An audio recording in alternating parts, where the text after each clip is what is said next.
E aí, galera da corrida, hoje é 18 de abril de 2025, estou em Mucugê, esse lugar simplesmente maravilhoso. Amanhã, 19 de abril, além do aniversário de minha mãe, de Roberto Carlos, era aniversário de Getúlio Vargas também, vai rolar a Corrida Santa, a antiga Corrida do Diamante, que sempre acontece aqui na Semana Santa, em Mucugê. Eu vou fazer os 50 quilômetros. Tem tempo que eu não apareço por aqui, desde novembro, quando eu fiz a minha última prova. Os 80 quilômetros aqui da Ultra Trail Chapada Diamantina. E agora, DJ Roberto fez esse convite. Eu não podia deixar de correr aqui no lugar que eu escolhi para viver. E eu te convido a acompanhar os 50 quilômetros da Corrida Santa, né, pelas trilhas de Mucugê. E como ela é Corrida Santa porque acontece na Semana Santa, eu vou tratar um pouco sobre quem foi o imperador Constantino. Por que Constantino, Maurício? Porque Constantino teve papel preponderante, fundamental para o reconhecimento do cristianismo e o seu crescimento lá pelo século IV. Então vamos conhecer um pouco das trilhas da Corrida Santa, nessa ultra aqui de 50 km. O solzinho tá demais, período seco, né? Esse ano estamos vivendo uma seca muito grande, período de chuva aqui foi muito pouco. E também conhecer um pouco sobre o cristianismo, já que a Semana Santa é uma celebração cristã, tá certo? Então, independente da sua fé, fique aí, vai rodar a vinheta e a gente vai curtir mais uma ultramaratona aqui na Chapada Diamantina. Roda a vinheta.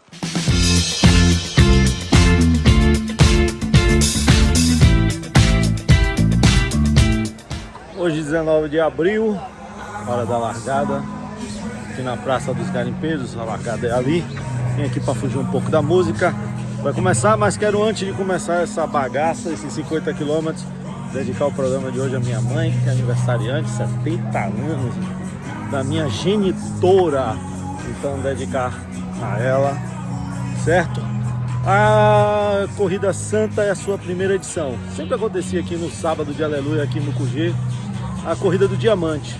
Ela encerrou o ano passado, está começando uma nova história, com a nova equipe organizando, DJ Robertinho à frente disso. Corrida Santa, primeira edição. Além dos 50 km, tem 21, tem 14 e tem 7 também, tá certo? Então vamos lá, vamos curtir. Olha quem tá vindo ali, ó. Sol. Um abraço, daqui a pouco a gente se vê.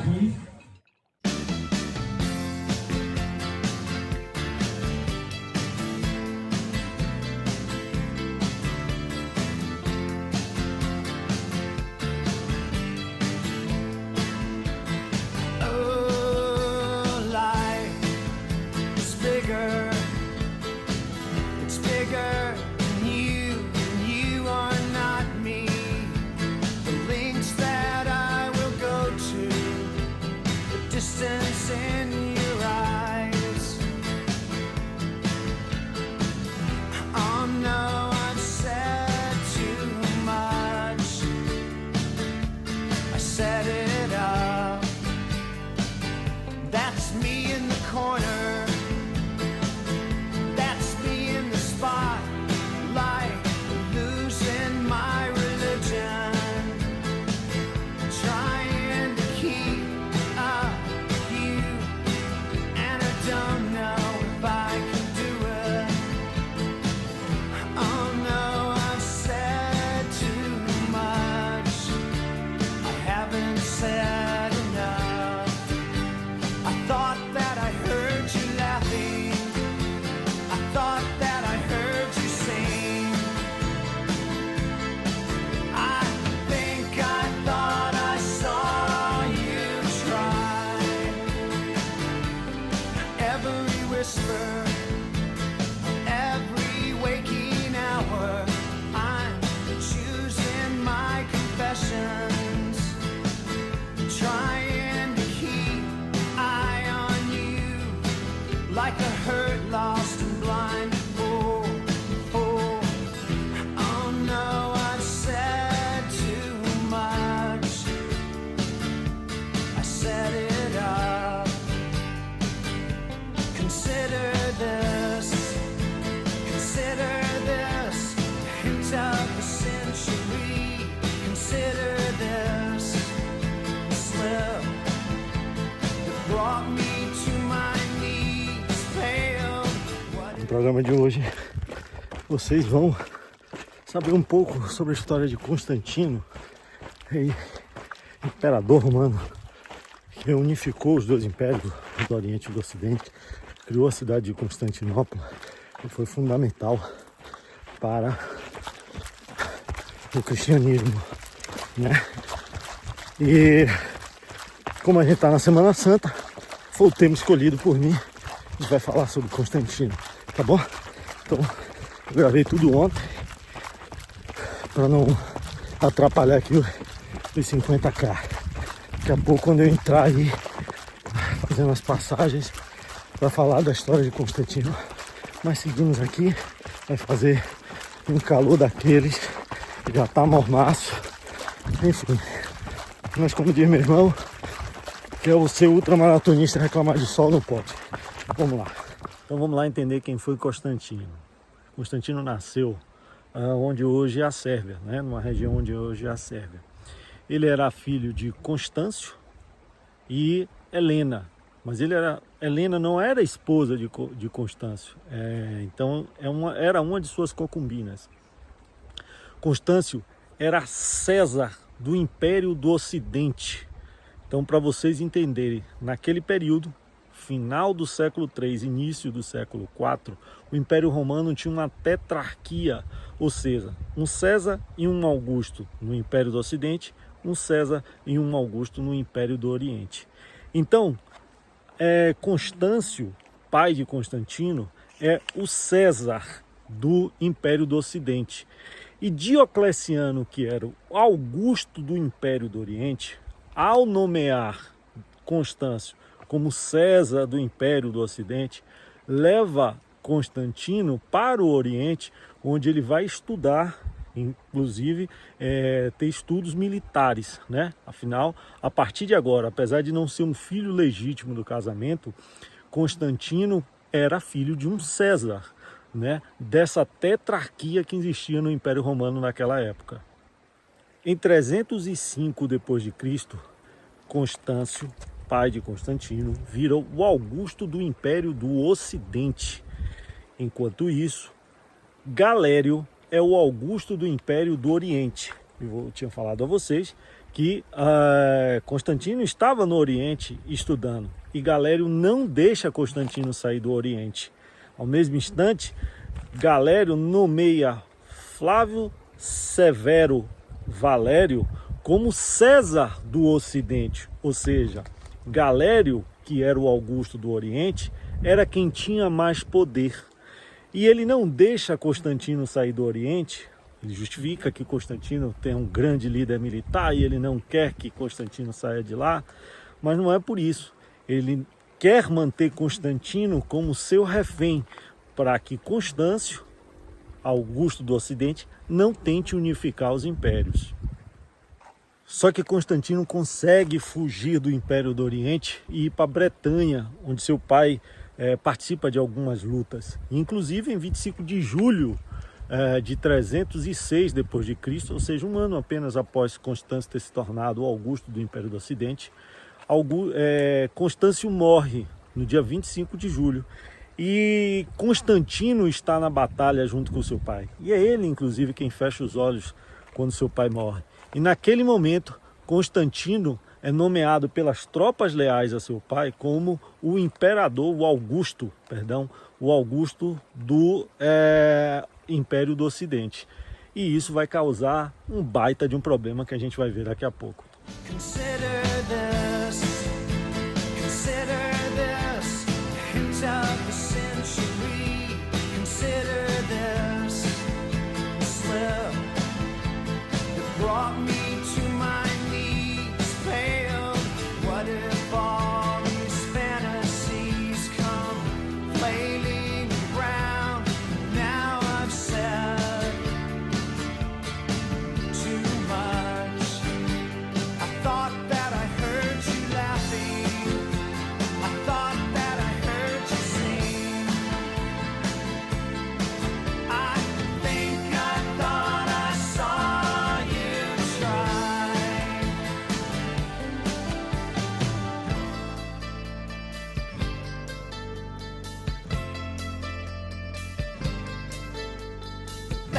was just a dream. That was just a dream. That's me in the corner. That's me in the spotlight, losing my religion, trying to keep up with you, and I don't know if I can do it. I'm now said too much.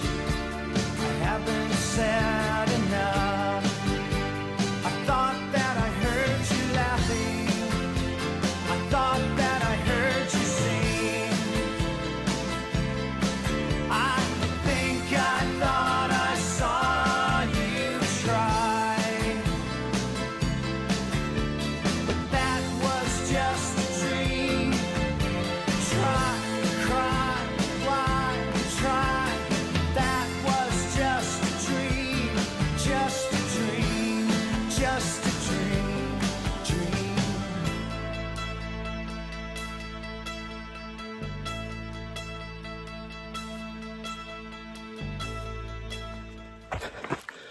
Dois quilômetros e meio, 21 minutos.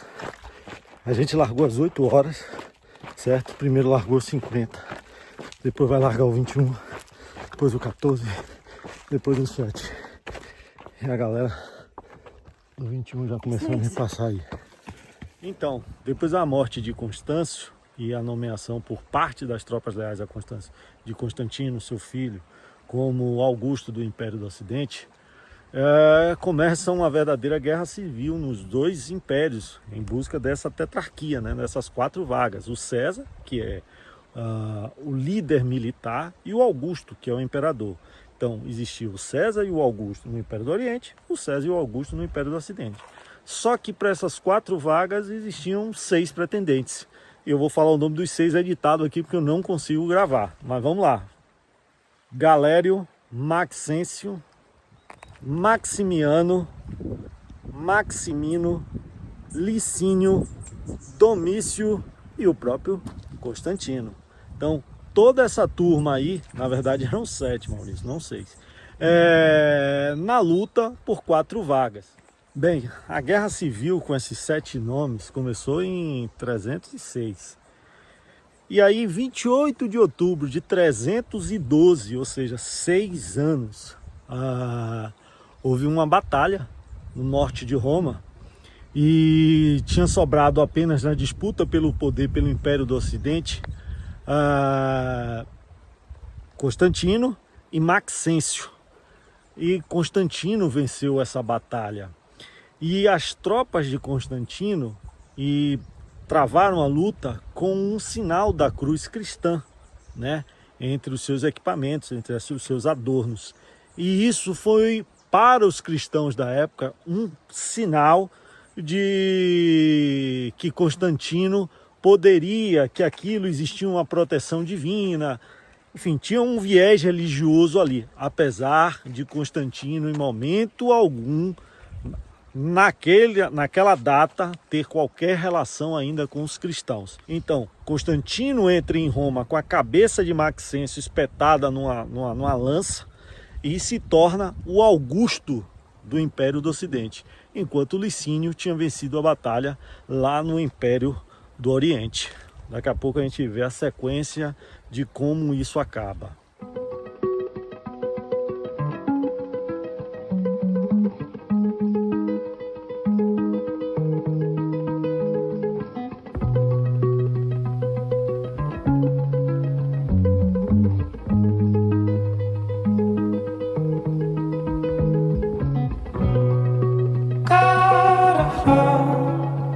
I'm in love with you.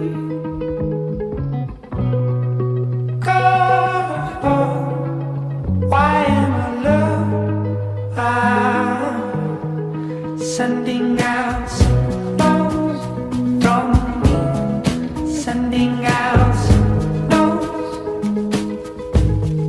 sending out signals to you, sending out signals.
sending out notes from me, sending out notes,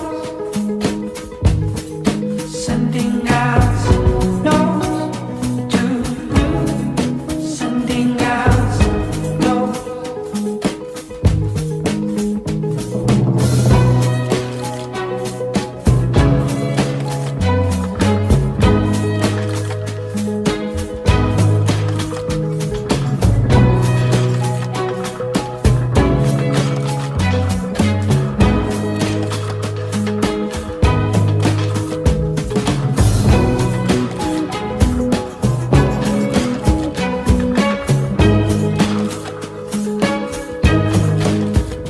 Voltando, bem, em 313, ou seja, apenas um ano depois de Constantino ter se firmado como Augusto do Oriente e do Ocidente, perdão, e Licínio Augusto do Oriente, em 313 eles se reúnem em Milão, né? E aí o que acontece? Eles dividem as terras do Império. Quem vai ficar, quais são as terras, os territórios do Oriente, quais são os territórios do Ocidente. Mas também acontece algo muito importante para o cristianismo nessa data. 313 depois de Cristo acontece o Édito de Milão. O que é isso, Maurício? Bem, senhores, acaba a perseguição religiosa. Eles determinam que não vai ter mais perseguição religiosa dentro do Império Romano, seja no Oriente, seja no Ocidente. Maurício, por que tinha perseguição aos cristãos? Claro, meu querido, lembre-se que são os romanos que levam Cristo à cruz, à crucificação. Então, mas não só acaba com a perseguição aos religiosos, há também a determinação da devolução das propriedades e bens à igreja, né? E esse fim da perseguição aos religiosos permitiu um crescimento muito grande, mas muito grande mesmo, do número de cristãos, que a partir daquele momento poderiam professar a sua fé. E isso aumentou muito o número de cristãos no Império Romano, seja do Oriente, seja do Ocidente. Só que a paz entre Constantino e Licínio não durou muito, né? A briga pelo poder era grande. E aí, em 324, apenas 9 anos depois do Édito de Milão, Constantino derrota Licínio, né? Licínio foge. Um ano depois, Licínio é morto, né? Por ordem de Constantino. Constantino também mandou matar seu filho mais velho, a sua segunda esposa. Constantino tinha, desde muito novo, a ideia de ser o grande imperador, de ser o Augusto de todo o império.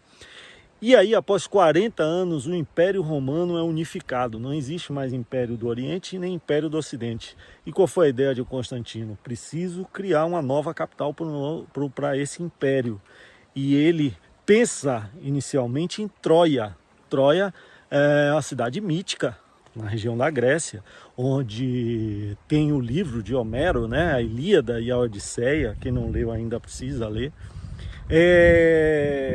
Mas ele desiste e escolhe uma cidade no Estreito de Bósforo. Por quê?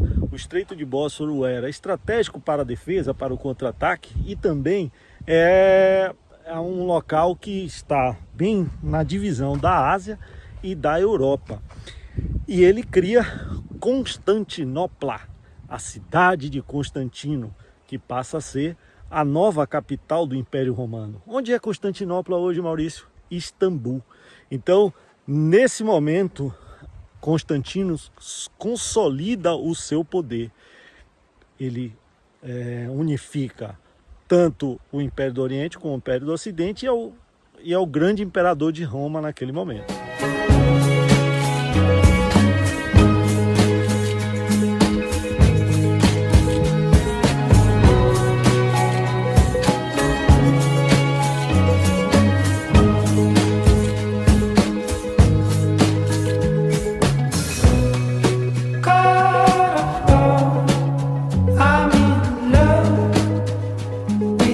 You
Eu aprendi que em história você precisa entender todo o contexto do que está acontecendo ali para você perceber o porquê aqueles fatos se desdobraram, né?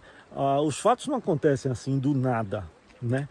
Então, apesar dos cristãos falarem que a vitória de Constantino em cima de Maxêncio em 312 ocorreu porque ele travou a batalha com símbolos cristãos na armadura de seus soldados, não foi bem por isso, né? Não foi bem por isso, não foi por isso.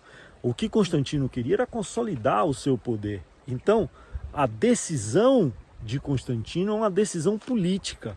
Ora, vamos pensar, o número de cristãos está subindo. Constantino quer consolidar o seu poder no império. Ele não iria brigar com os cristãos. Isso lembra a política atual, onde alguns partidos políticos precisam se aliar a um conservadorismo que está em total ascensão hoje no mundo, mesmo que os caras não acreditem. Por trás daquilo tudo seja só uma pauta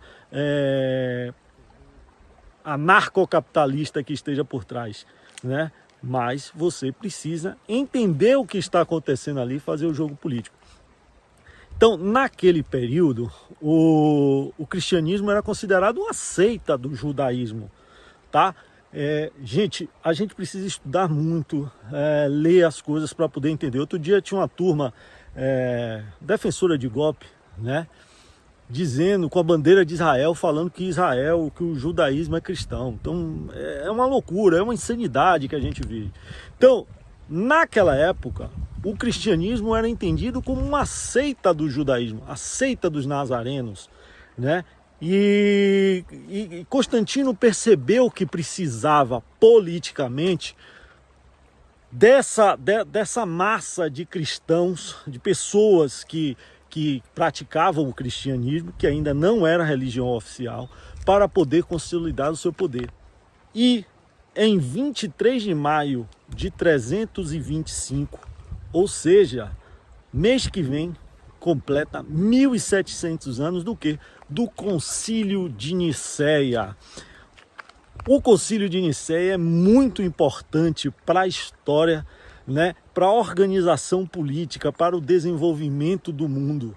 E às vezes eu vejo se falar pouco disso. Por quê? É no Concílio de Nicéia que Constantino chama os líderes do cristianismo e organiza aquilo ali do ponto de vista da igreja, mas a ideia de Constantino era ter aquela força enorme política que o cristianismo dava para permitir reforçar a sua força política na unificação do império e se manter ali. Até porque Constantino pensava naquele momento que a religião o cristianismo poderia consolidar para ele a ideia de transferir para o filho o poder que ele tinha como imperador. Então, transferir para seus descendentes o poder de imperador.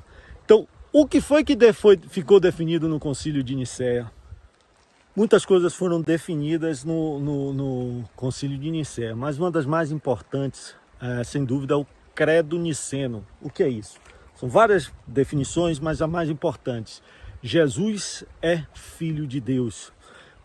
Pessoal, eu não quero atacar a fé de ninguém, mas até aquele momento Jesus era apenas um profeta e as pessoas seguiam o que o profeta Jesus tinha falado 400, pouco menos de 400 anos antes. E ali naquele momento a igreja com a chancela do Estado, ou seja, do Império Romano, diz: só existe um único Deus e Jesus é filho desse único Deus Todo-Poderoso. O Credo Niceno é isso. Eles também condenam ao exílio o Ário, que o Ário foi um religioso do Império Alexandrino, né, que questionava a santidade de Jesus Cristo, ou seja, Jesus não tinha essa ideia de santo, de filho de Deus para para essa seita do cristianismo na época. O Concílio de Nicéia também organiza a estrutura da igreja, e uma das coisas mais importantes que o Concílio de Nicéia faz também, e que nós estamos vivendo neste momento aqui na corrida, é definir a Páscoa. Qual é a data da Páscoa? Porque a Páscoa tinha uma data muito complicada de definir em função do judaísmo e agora a chegada do cristianismo.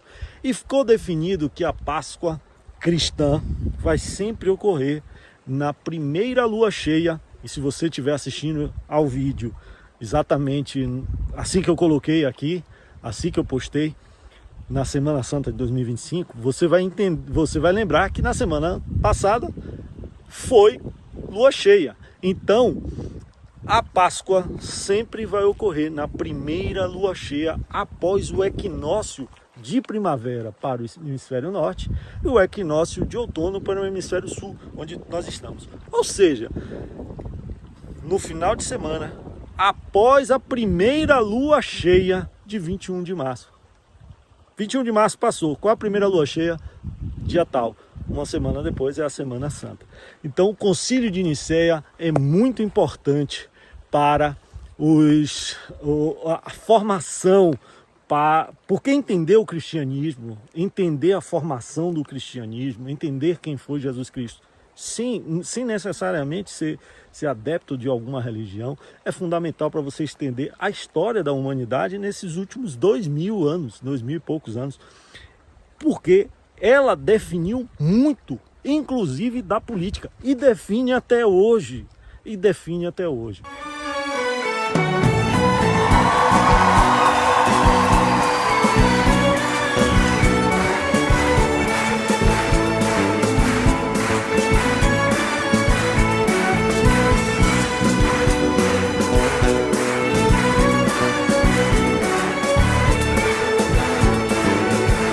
Na bruma leve das paixões que vem de dentro, tu vem chegando pra brincar do meu quintal. No teu cavalo deito, no cabelo ao vento, e o sol quarando nossas roupas no varal. Na bruma leve das paixões que vem de dentro, chegando pra brincar no meu quintal. No teu cavalo deito, no cabelo ao vento, e o sol quarando nossas roupas no varal. Tu vens, eu já escuto os teus sinais. Tu vens, eu já escuto os teus sinais. A voz do anjo sussurrou no meu ouvido. Eu não duvido, já escuto os teus sinais. Que tu virias numa manhã de domingo. Eu te anuncio nos sinos das catedrais.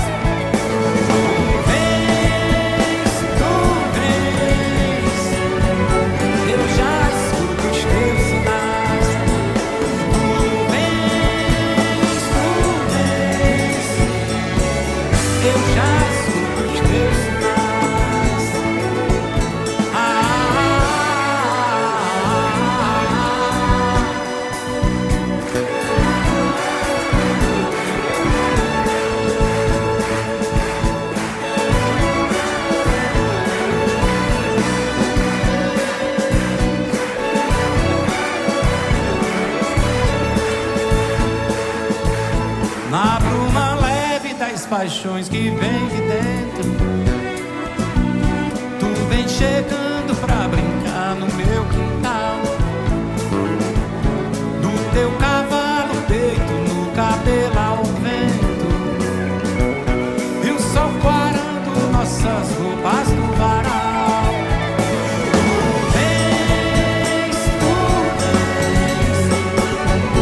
Eu já escuto os teus sinais. Tu vens,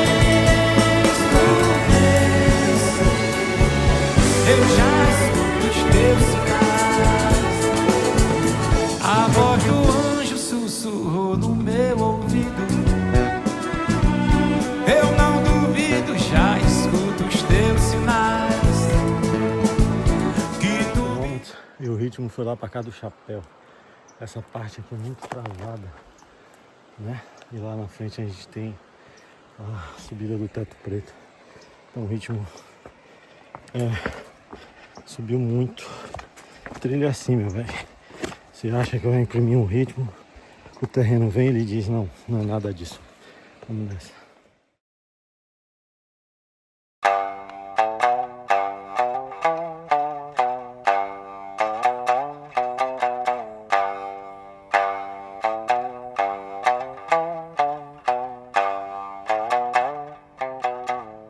Old pirates, yes, the rabbi sold I to the Martian ships.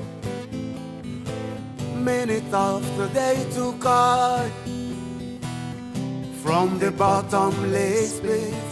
But my hand was made strong by the hand of the Almighty. We forward in this generation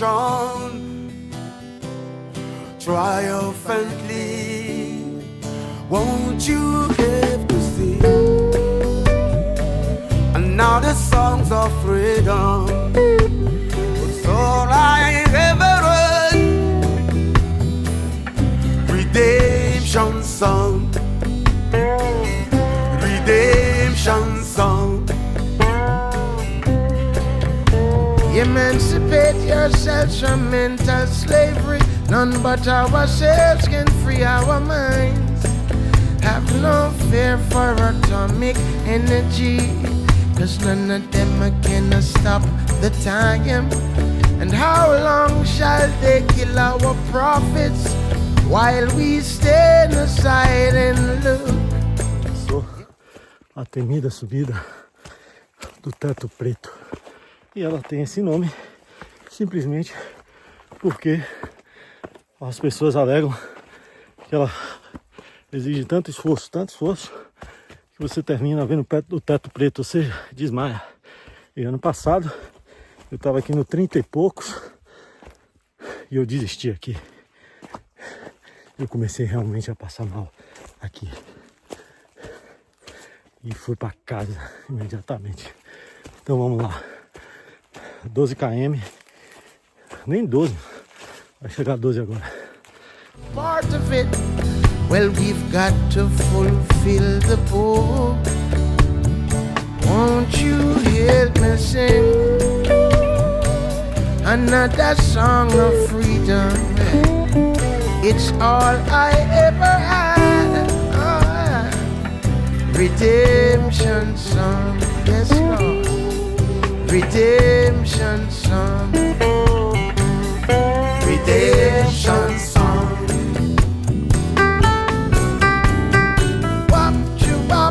Come on with me, baby. Cara, quilômetro 15 para 2 horas e 30. Eu nunca, nenhuma prova, nenhum treino, eu passei em 15 quilômetros com um tempo tão alto. O tempo ainda tá ajudando, mas eu acho que vai abrir pesado daqui a pouco. Agora, a partir de agora, eu tô no percurso que só a turma dos 50 vai. Eu tô bem no final, tá? Esse primeiro trecho muito travado, mas continuei falando de Constantino. Constantino, apesar de ter essa importância muito grande para o cristianismo, às vezes eu vejo muita gente falar que Constantino agiu porque era um cristão. Não, Constantino agiu com interesses políticos e Constantino só se converte ao cristianismo próximo da sua morte, ocorrida em 22 de maio de 337 d.C. E o cristianismo só vira a religião oficial do Império Romano em 380 com o imperador Teodósio I, tá certo? Então assim, e aí vai minha crítica, que talvez eu receba pancada de alguns, eu converso com muitos cristãos, pessoas que se dizem cristãs e que conhecem nada da história. E eu acho isso simplesmente inacreditável, inaceitável, né? Porque as pessoas querem apenas ouvir o que um líder religioso, seja ele bom ou mau, porque tem líderes religiosos bons e líderes religiosos maus, traduzem para ela sobre a Bíblia. Não conhece a história da Bíblia, não conhece a história do cristianismo, de nada. Então, assim, dentro da Semana Santa, na Corrida Santa aqui em Mucugê, um pouco da história do cristianismo. Seja você cristão ou não, eu não sou cristão, mas conhecer esse momento da história e a consolidação do cristianismo, eu acho que é fundamental para a gente entender o mundo atual, tá certo? Continua com a corrida aí. Emancipate yourself from mental slavery. None but ourselves can free our minds. Have no fear for atomic energy, 'cause none of them can stop the time. How long shall they kill our prophets while we stand aside and look? Some say it's just a part of it. We've got to fulfill the book. So won't you help me sing another song of freedom? It's all I ever had. Oh, yeah. Redemption song, Yes, Lord. redemption song, redemption song, redemption song. Songs of freedom. Quilômetro 24, 3 horas e 40. A gente entrou na região das fazendas aqui. Mucugê produz muito batata. Deixa eu falar um negócio a vocês. A prova, ela lembra muito o percurso, principalmente essa parte aqui, esse trecho aqui, da outra trecho Chapada Diamantina de 21, né, que a gente cruzou aqui nas fazendas. Eu sei que a gente vai pra lá, tem o terceiro ponto de controle agora no quilômetro 25. Depois a gente volta pela trilha do Pinheirinho. Quem assiste aos vídeos do 80 km já me viu correndo ali na trilha do Pinheirinho. Só que o Pinheirinho, na outra trilha, a gente faz de lá pra lá. E agora eu vou fazer aqui pra lá. O tempo tá ajudando, cara, mas eu tô lento mesmo. Eu tava treinando para fazer 100 km no asfalto e 2 meses atrás a prova foi transferida e aí eu desmobilizei muito, desmobilizei treino, desmobilizei a dieta e tô aqui. Sei que eu faço 50, não é fácil, mas eu sei que eu faço. Então tô me divertindo, tô filmando muito e aproveitando.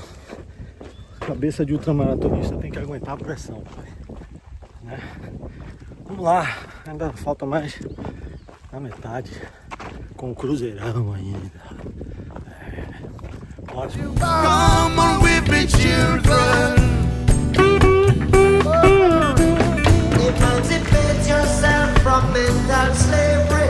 None but ourselves can free our minds. Have no fear for atomic energy, 'cause none of them can stop the time. How long shall they kill our prophets while we stand aside and look? Some say it's just a part of it. We've got to fulfill the book. So won't you help me sing another song of freedom? It's all I ever had. Oh, yeah. Redemption song, Yes, Lord. redemption song, redemption song, redemption song. Songs of freedom.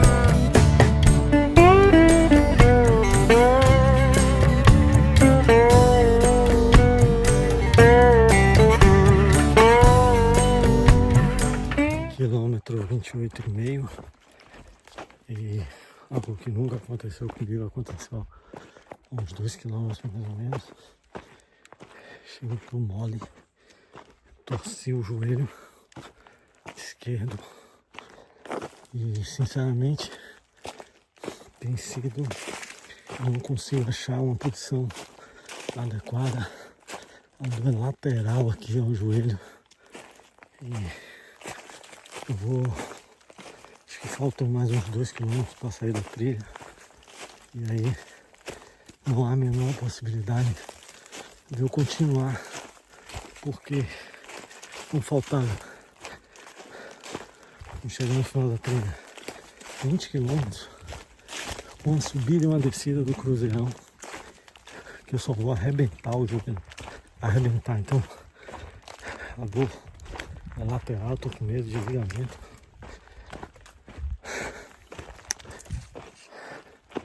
Cara, eu sou um sujeito descrente, viu? Mas assim, tem horas que terríveis, porque sempre essa corrida alguma coisa acontece comigo. Ano passado eu me senti mal, fiquei muito tonto na subida do Teto Preto. Em 23 meu cachorro, precisei dar socorro ao meu cachorro na madrugada, não participei da prova. E agora é isso. Tá doendo demais, eu sei que a tendência agora é complicar. Ver se vai dar sinal aqui. Esperar se a organização vai ter gente ali para me levar. Se não, ligar para minha mulher vir me pegar. Porque não tem a menor possibilidade mais. A dor já tá bem chata já. Eu não consigo achar uma forma. E na hora de descer o cruzeirão vai ser barril. Muita pedra. Fiz errado. Tombei o joelho pro lado esquerdo. E ele deu aquele estalo assim, sabe? Preocupadíssimo aqui.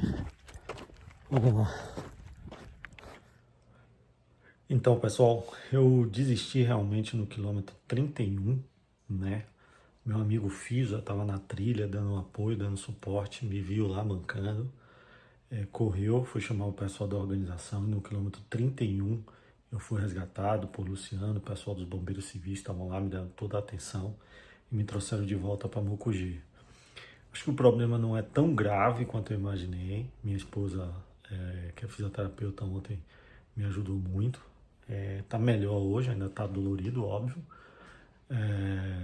Mas é isso, eu tinha que desistir ali, porque continuar seria ruim para mim, seria ruim para minha família, seria ruim para o meu trabalho, né? Terça-feira eu tenho que trabalhar. E seria ruim para o pessoal da organização. E também ao longo do ano, né? Não vale a pena nunca colocar a saúde em jogo. Então, não é tão grave quanto eu pensei, mas naquele momento não dava mesmo. Da hora que aconteceu no quilômetro 26 para o 27 até o 31, eu sofri muito, fiquei quase 1 hora caminhando, para vocês terem ideia de quanto eu estava com dificuldade de locomoção. Parabenizar Robertinho, a todo o staff, né? A prova estava redondinha, água gelada, bem marcada, a trilha organizada, tudo bonitinho. Infelizmente eu queria muito mostrar o cruzeirão de dia, porque na UTCD eu tenho feito as provas, na hora que eu chego no cruzeirão é de noite, já não dá mais para gravar. E eu queria muito, mas muito mesmo filmar ali de noite, mas não deu. Fica para a próxima, tá certo? Se você gostou desse vídeo, você dá um joinha, você se inscreve no canal se você não está inscrito. E em maio, se o joelho deixar, se tudo permitir, a recuperação permitir, tem mais provas e tem outras provas ao longo do ano. Não estou fazendo muitas provas, essa é a minha primeira de 2025, eu não corri uma prova desde novembro do ano passado. Eu tenho optado sempre por treinar mais para as longas distâncias do que ficar fazendo provas uma em cima da outra. Mas eu tenho uma programação para maio, na Maratona da Farol Farol, se o joelho permitir, se for só um probleminha que permita com que o dia 25 de maio esteja, vocês vão acompanhar aqui a Maratona da Farol Farol, tá certo? Até a próxima!